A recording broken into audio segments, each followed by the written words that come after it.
വെയിൽ കായുന്ന ഒരു ചെറിയ കാട്ടിൽ പ്രശസ്ത ഗായകനാകാൻ ആഗ്രഹിച്ച ഒരു കുറുക്കൻ താമസിച്ചിരുന്നു. പക്ഷേ ഒരു ചെറിയ പ്രശ്നം ഉണ്ടായിരുന്നു. കുറുക്കൻ പാടാൻ കഴിഞ്ഞില്ല, ഒരിക്കലുമില്ല.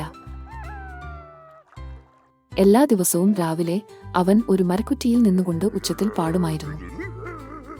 അദ്ദേഹത്തിന്റെ പാട്ട് കേട്ടതിനു ശേഷം പക്ഷികൾ മരങ്ങളിൽ നിന്ന് വീണു.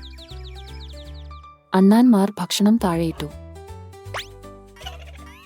ഒരു കരടി ചെവി പോലും പൊത്തിപ്പിടിച്ചു.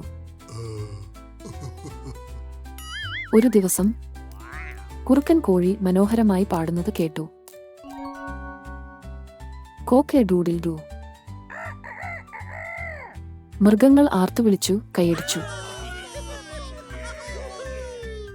കുറുക്കന് അസൂയ തോന്നി. അത് അലറി, ഞാൻ ഒരു കോഴിയുടെ വേഷം മാറി ഫാം ടാലന്റ് ഷോയിലേക്ക് നുഴഞ്ഞു കയറും.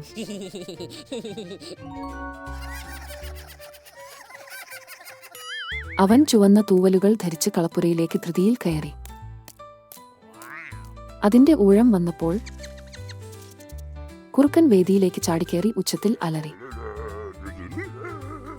മൃഗങ്ങളെല്ലാം നിശബ്ദതയിലാണ്.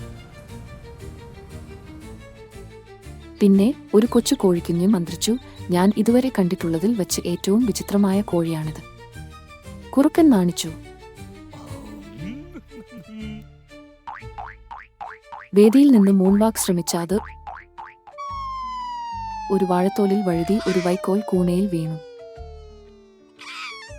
എല്ലാ മൃഗങ്ങളും ഉറക്കെ ചിരിക്കാൻ തുടങ്ങി. കുറുക്കൻ പോലും.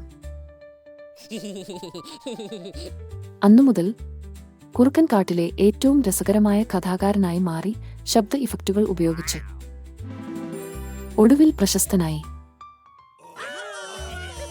അത് പഠിച്ചു. നീ ആയിരിക്കൂ, നീ എങ്ങനെയാണോ അതുപോലെ തന്നെ പ്രത്യേകതയുള്ളവനാണ്.